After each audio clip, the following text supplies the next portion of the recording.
going on in our midst here. And you may know this, but today is a very significant day for our church. The space in which you and I are sitting, or me standing this morning. Exactly. The space in which we're in this morning has served as the environment for where God chose to begin a new church in San Francisco. And so on October the 10th, in this very room on the stage, we had our first, what we called a preview service, just saying to the community, come check out what this church is going to be like. October the 10th. How many of you were there October 10th? Any of us? Yeah, about, all right. Retention, a little retention here, that's good. And so October 10th that happened, and then February the 13th this year, literally 6 months ago yesterday, we opened our doors, the church was birthed, and we launched our church. 196 locals in the room. The room was packed out. People were standing. It was a great day for our church just to say, hey, here's where our history really begins. February 13th, it was in this space, and it was in this space on April the 24th where we had to have 2 services because of the Easter crowds. And on that day, 6 people embraced faith in Jesus for the very first time. And there have been so many moments for individuals in this room and in our church and for our church collectively that have been defining moments for us. In some ways, it seems like yesterday, and in other ways, it literally seems like we've been in this space a long, long time.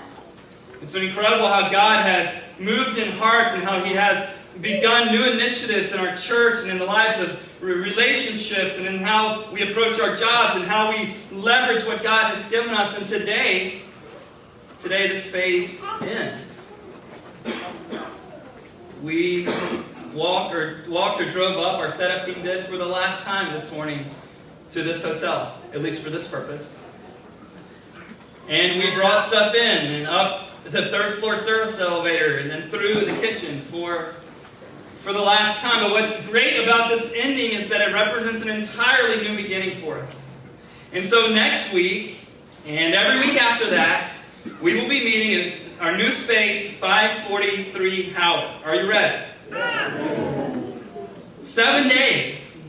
It's been amazing to see what got done in our new space this week. For those of you that are new to our scene here, and we're glad that you're here because we believe that God has given us this new space really to be able to do multiple services one day, hold more people, be able to mobilize more people throughout our city and throughout the world. And so we have signed a 3-year lease at this space, 543 Howard. And just so you know, this past week our staging came in, our chairs are already there, padding for the walls in the kids' room, we'll tell you why you need that later, has come in. We've seen your kids. And so it's getting ready. Now there's still a lot to do. So here's kind of the outlook. We will end this service this morning. It's going to end. The message is only about 57 minutes. And then once we end this morning, we will pack up our equipment like we do every single Sunday afternoon. We will roll it downstairs. We will place it on our van and trailer. But the day won't end there. For all of our volunteer team, which is an awesome team, we will drive our stuff down to the 543 Howard space. We will unload it, and we will set it up, and we will set up the kids' rooms, and we will open new boxes. So it's like Christmas, if you're up for that. If you're up for that.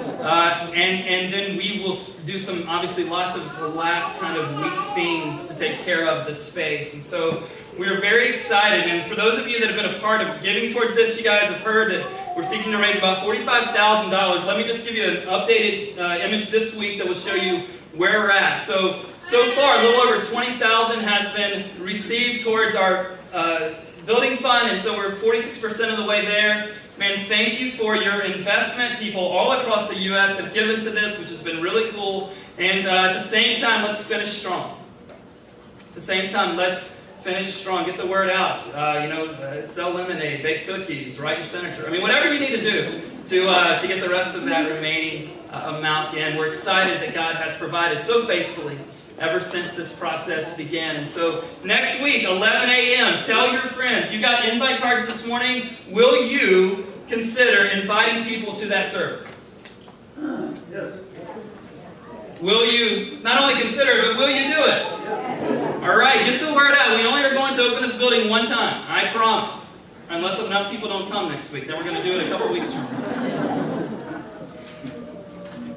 excited about what God's doing. We believe that He has given us this space, and as we move into this space next Sunday, I'm grateful for what God's done here, and yet I'm so expectant in what God's going to do. We never have to stand up here, meet you in the hallway, or send out an email and say, hey, we don't have kids' space this week, because God has given us space. Not only will we have kids' space every week in the next room, no longer will we have to have the babies and the 2 to 4-year-olds in the same room, and all the 2 to 4-year-olds say amen. But they'll be separate. God's given us 3 rooms, so the babies will be in a room, the 2 to 4-year-olds will be in a room, the 5 to 10-year-olds will be in a room. We've got exclusive access to the kitchen there. There's not a stove in there, so no, we're not going to let you play Iron Chef or anything like that. But it's a great space where we'll be able to keep bottles and things like that cold, and then be able to warm them up when we need to do it. We're so excited about what God has done in providing us this space. I remember when I was a child, I shared a bedroom with my brother, who just became a dad for the first time, which is crazy to think about. Shared a bedroom with him growing up, and I remember in our room one day, there was a scratch sheet of paper on our dresser, and I just remember writing these words. I don't know if I was somewhere between 10 to 12 or so. I just wrote these words, there has to be more to this life. I remember writing that, and I don't know that I thought about it more than a moment until I was preparing for this message this morning, but I remember writing that it was one of those moments where I thought, life is good. I have great parents, and I did, and I have a great situation going on in the neighborhood I grew up in, and the school that I went to, and a church that I was a part of. But I just had this sense that there had to be something more than just what I was experiencing. Those moments have come along the way. I remember when I met Shauna, who is my wife, and I remember meeting her, and we were not pursuing a relationship at the time. I had another relationship. By the way, Brad and I, when we were both in college, dated the same girl. So is that crazy?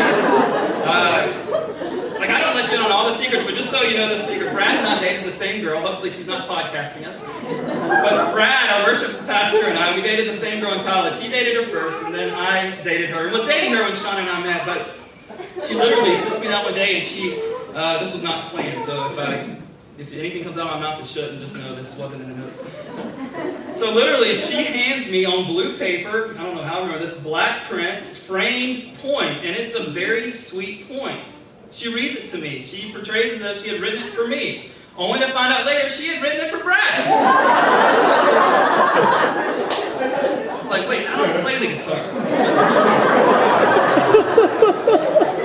But while I was dating her, I was working at a summer camp, and I met Shauna, and I didn't do anything. There was nothing crazy going on. But I do remember seeing a young woman whose heart was very sensitive to God, thinking that's cool. And I remember hearing her story and her telling me of her commitment that she really was willing to give her life in whatever country or whatever city or whatever state whereby she could use her gifts and advance the mission of God in her world. And I remember being like, wow, I don't know if she's for me, but I know that she's not for me. And so if there's girls like that, we don't need to waste any time right over here.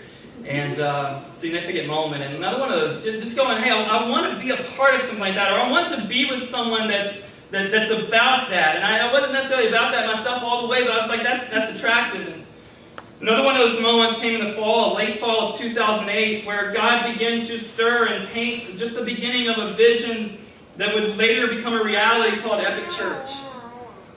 When we had a great life, we were doing great ministry, God had given us a great platform, speaking to 1,000 people a week, it was awesome. But yet there was still something missing.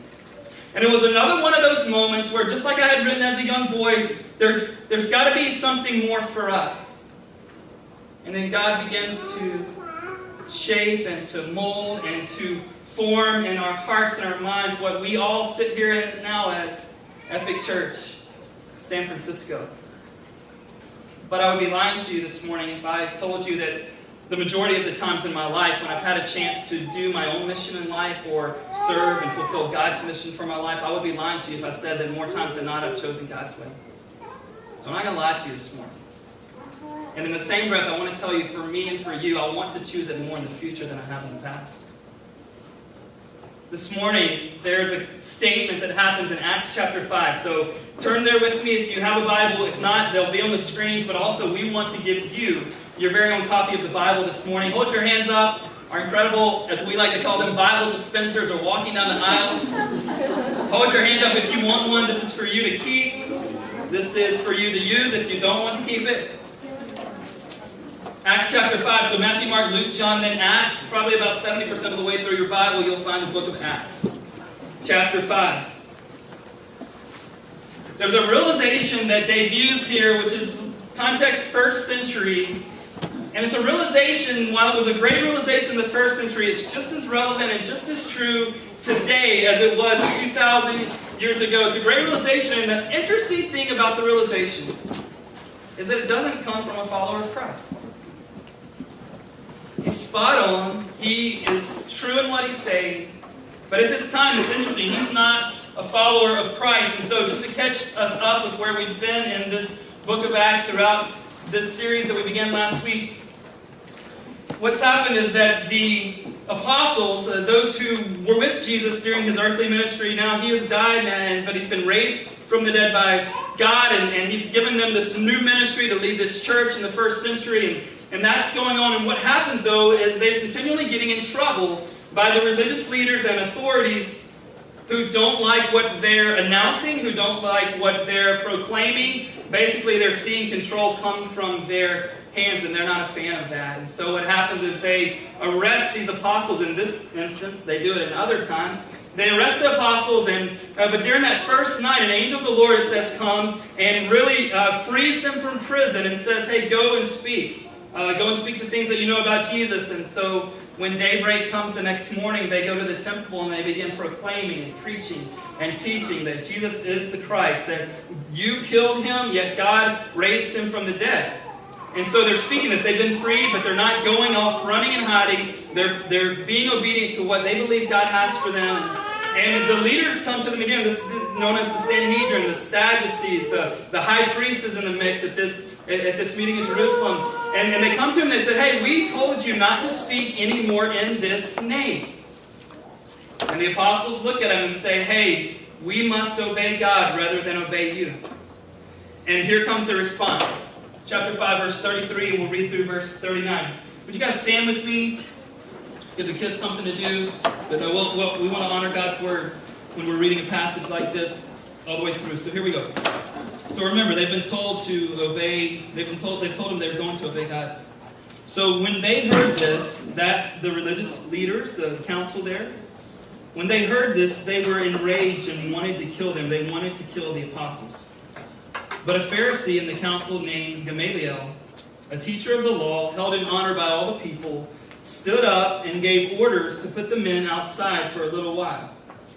And he said to them, men of Israel, take care what you are about to do with these men. For before these days, Theudas rose up, claiming to be somebody, and a number of men, about 400, joined him. He was killed, and all who followed him were dispersed and came to nothing. After him, Judas the Galilean rose up in the days of the census and drew away some of the people after him. He too perished, and all who followed him were scattered. So in the present case, I tell you, keep away from these men and let them alone. For if this plan or this undertaking is of man, it will fail. But if it is of God, you will not be able to overthrow them. You might even be found opposing God. So they took his advice. You can be seated. Pray that God will bless his word this morning. Such an incredible moment when it seems like we do so many times what these guys are doing. We assume by the way that we respond and by the way we make decisions with our lives, we assume that there is a higher power than God. And so these men want to assume that they have the higher power, so they're cut to the heart, really the text means. They're cut to the heart, they're enraged, they want to kill those who are following Jesus and those who are basically asking others to follow Jesus as well. For the religious leaders, their popularity is fading because there's a new movement on the scene, and the new movement is causing others to leave what they wanted to leave, and it's causing others to come and join this new movement based on the death and resurrection and life of Jesus. So they want to kill them, but then you have this guy, and here's the guy making the great observation in a moment. His name is Gamaliel, and What's interesting that history tells us is that Gamaliel was actually the guy, the rabbi, the religious leader, not the rabbi, but the religious leader who instructed Paul before Paul became a Christian.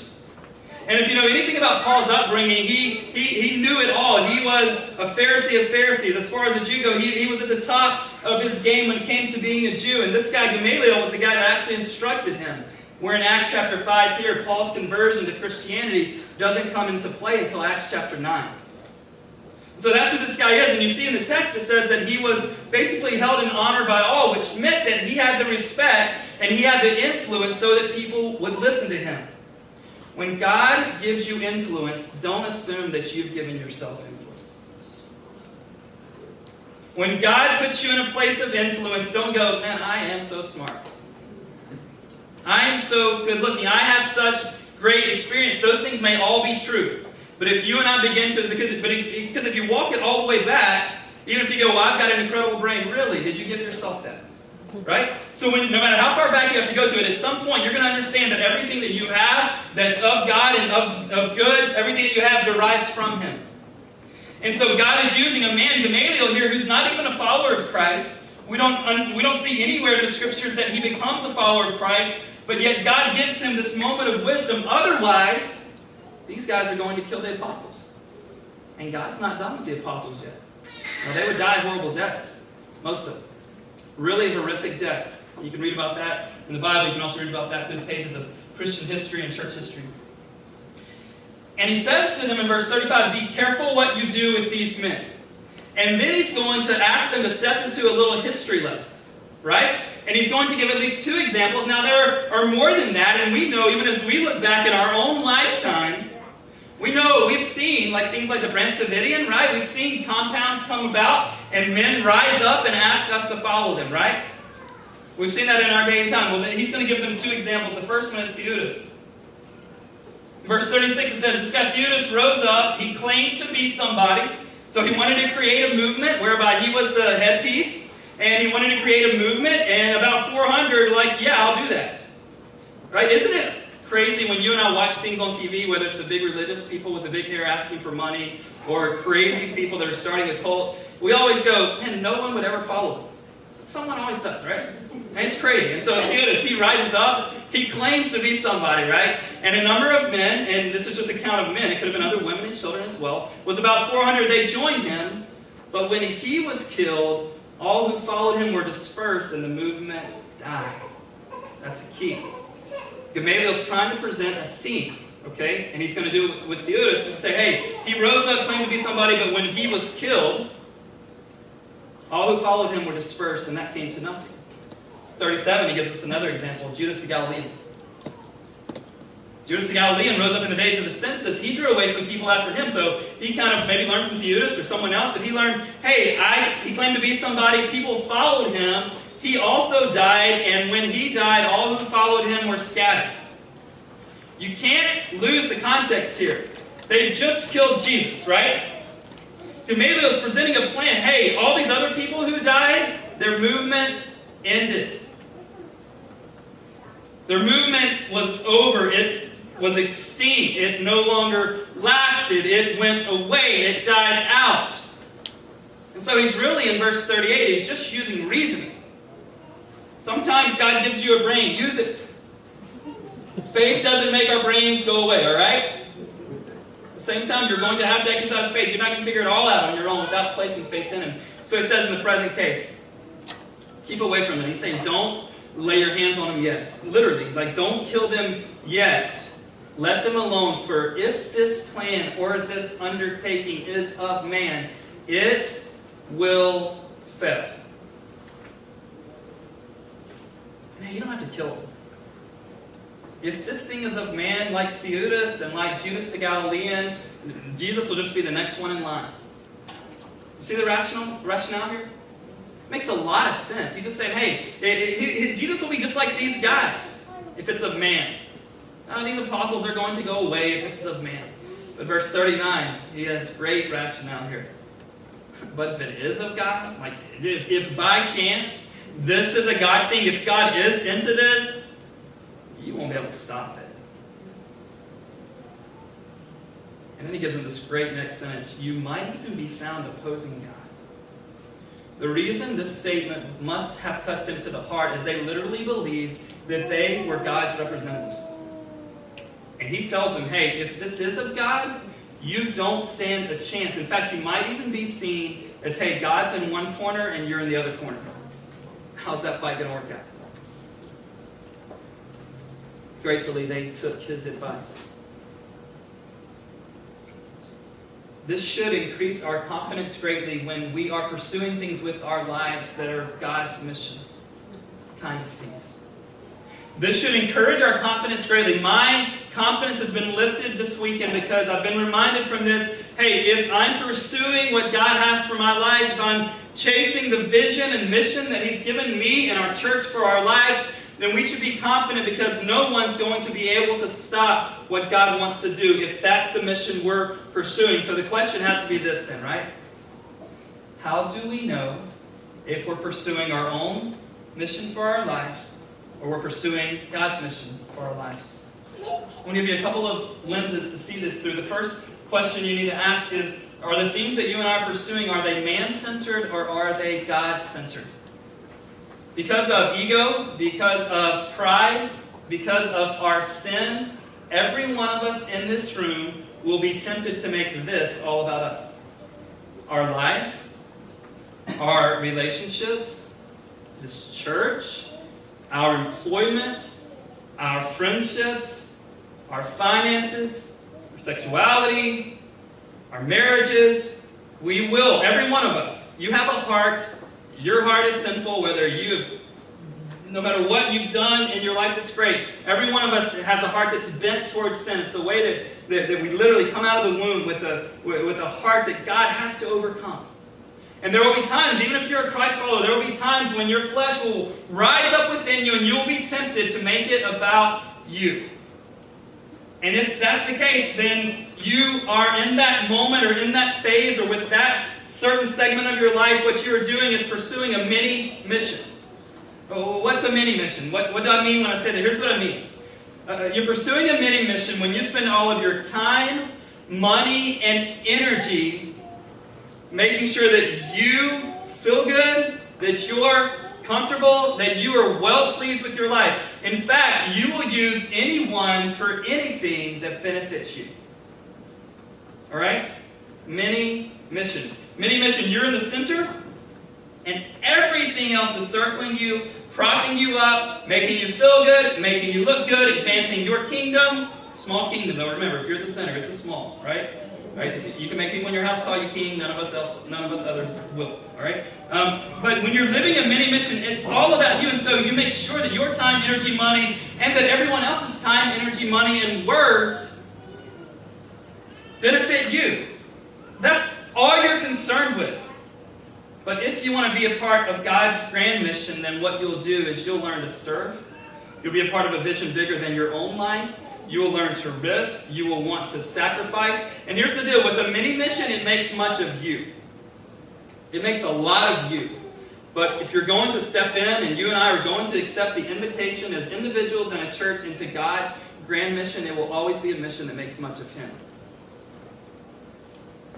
Are you, am I, living for some sort of mini mission? You see, for me personally, the mission for my life shrinks when I make my marriage about what I get out of it only.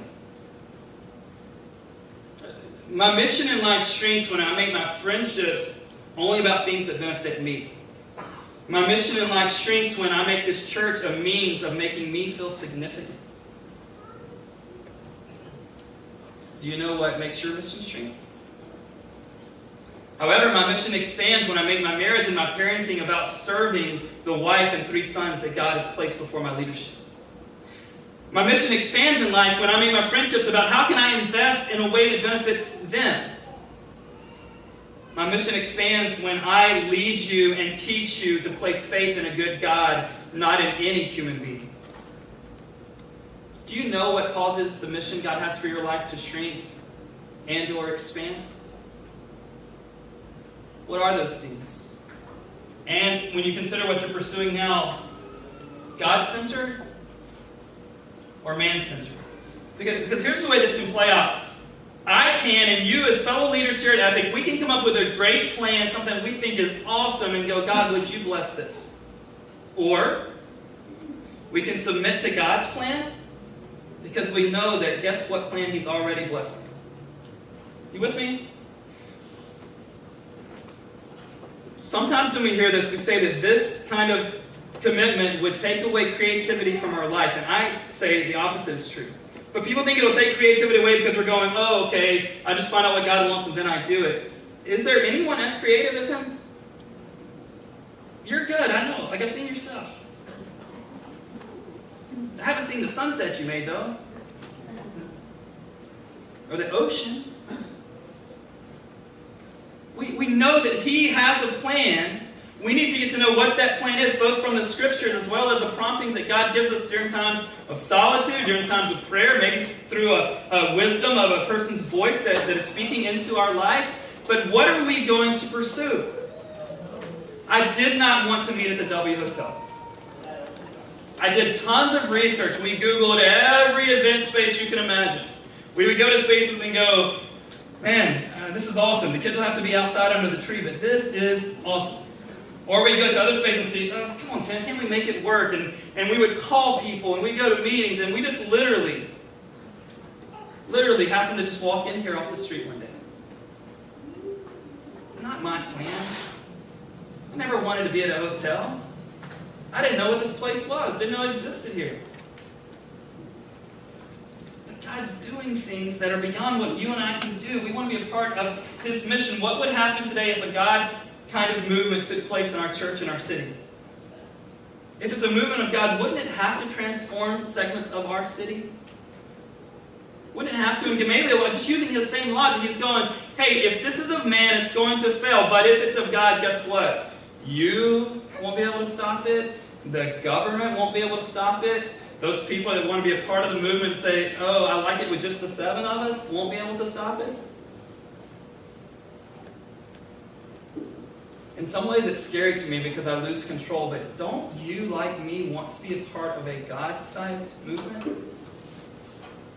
Haven't we been a part of enough things in our life, both in our own lives, with us being the center, but also with other individuals being the center, going, hey, make this about me, make this about him, make this about her, make this about us. Haven't we been a part of those things long enough? But what if God begins to get a hold of our lives and we begin to go, hey, God, we want to value what we value. We want to break our hearts, what breaks your heart. We want to pursue, God, what you're pursuing. What if that became the anthem which we live by individually and collectively as a church? Another lens you need to be able to answer the question, are you pursuing really a mission of God or perhaps a mini mission for yourself is in light of the whole idea of temporary versus eternal. We have a saying here at Epic, and it's this: we want to be a church and we want to be people who leverage what is temporary for the sake of what is eternal. So God's given us more temporary stuff than we can imagine, but we want to leverage it for the sake of what's eternal.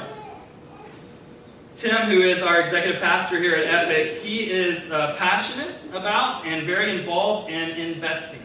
In fact, he actually gives his Saturday mornings every single week to being a part of an investment club, just as his friend Eric does. Why you would want to give part of your Saturday to an investment club, I don't have any clue. Basically, here's the way your pastor plays it out. I make them have the meeting and then tell me where the goods are. I'm serious. I'm his boss. I'm kidding.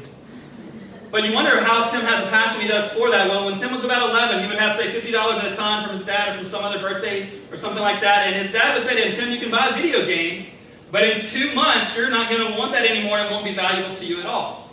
Or he would tell him you can invest in the stock market, and the worst that can happen with the stock market, well, some of you, last couple of weeks, you know the worst, but he said the worst that can happen with the stock market is it can end up in the same place that video game will in 2 months.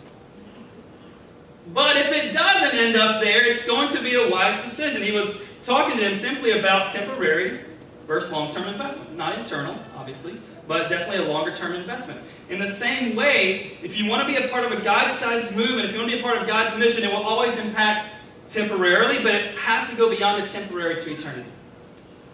God will never create a movement that doesn't impact more than just this life. So what about the visions, the missions that you're pursuing in your life? Are you leveraging what God's given you temporarily for the sake of what's going to last forever? We want to be a church that does that. We will not be perfect at that. I am not nowhere close to getting that right most of the time, but I want to move my life. I want to move family decisions. I want to move how we lead this church more in line with God. What's the eternal thing at stake here? Let's be driven by that. We've got to live in the temporary. We've got to pay attention to what's temporary. We need to even enjoy. I believe God's given us the temporary to enjoy it, but not to make it the end. Let's make temporary a means to the end.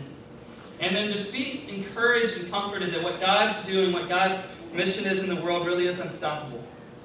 Really is unstoppable. And here's what's interesting. If it's a mission that's a mini mission, and it's a mission of men, it doesn't matter how many resources you have, the scriptures are clear that that in the end fails. Okay? I don't care how much money you have, what kind of intelligence you have. I know there's a lot of collective in all those areas that we could talk about that we have. But in the end, it doesn't matter what resources you have. In the end, if it's of man, it's not going to succeed. However, by the same token, it doesn't matter what resources you lack. If it is of God and you give your life to that thing that He's calling you to do, it's going to succeed. God began to stir in our hearts about starting a church in San Francisco, and for me and Shauna to think about, and then bringing their staff and their spouses into the mold and their families, and felt like this is what God has for us. And then we saw the cost of living. Like, maybe not. I'm sure there's a rural community that needs a church somewhere too. Like, are you serious? Really? Because in that moment, I was living in a place where the cost of living was pretty inexpensive. And Sean and I and our boys, we lived in a 4-bedroom house. It was awesome. Big backyard, big front yard, and we had a neighborhood swimming pool. And I was working at a church where it was crazy. They literally just expected me to teach every Sunday. I didn't have any leadership responsibilities. Literally come to the office at 9 o'clock, leave at 4:30. Apparently what most San Franciscans do surprises me. Going to lunch, people are just getting out of bed. What's up? Thought more of you guys before. And life was great. And the church paid me well. And didn't have to wonder, if people were going to show up on Sunday and if we were going to have the finances of the church to do that. But when we said yes to God for this vision that you and I now sit in, we had $0 committed to this church. Nothing. I mean, sure, the staff was going to tithe, but when the church has nothing, the staff gets nothing, 10% of nothing is... Yeah. But God's vision was really clear to us. And what God was asking us to do was really clear, and it encouraged our confidence when we weren't the only ones saying yes. And so literally, 4 families. And Josh was a part of this from the beginning. Josh is running our sound this morning. He actually got here before we did for this purpose. I just want to encourage you with that. It's a great reminder to me as I stand here on the last Sunday of the W, just to say, if God's calling you to do it, don't give Him all the reasons why He can't do it. If God's calling our church to something, let's not collectively go, hey, let's have a meeting and see if it makes sense. No, we want to be wise with how we spend money. We want to be wise with the initiatives we pursue. But if we believe with all of our heart that God's leading us to do this, I just want to be real honest and upfront with you. If we believe that, like in the core of us, and I've got people that are mentors, and I bounce everything we do off of them, and we've got collective leadership as a team, and even with our lay leaders and volunteers. I just want to be honest with you. When we feel like God's in it and God's doing something, we're going to do it. We won't always get that right. We probably won't always hear perfectly, and sometimes our selfish motives will perhaps get mixed up. But when we believe God's calling us to do something, we are going to be a church that goes for it. You guys cool with that? So what would happen in your life? What would happen in our church if we pursue the things that are on God's heart? Like what would happen in your marriage or your relationships if you pursued God's mission? What would happen with your free time? What would happen with your finances? What would happen Even with your sexuality, if you were pursuing what God had called you to do? What would happen with your employment? What would happen with the conversations that you get into? What would you do with them if you believed that you were living for a mission that wasn't a small mini mission that's going to end sometime soon, but you were living for something that was great, something that was grand, something that was eternal? How might your decision making, how might my decision making, how might our decision making be different if we pursue what God's called us to pursue?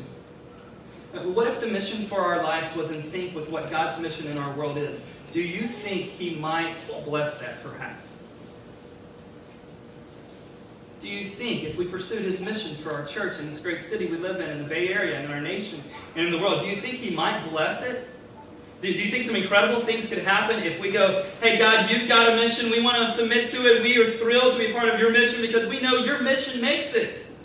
Like God, we know your mission in the end, it succeeds.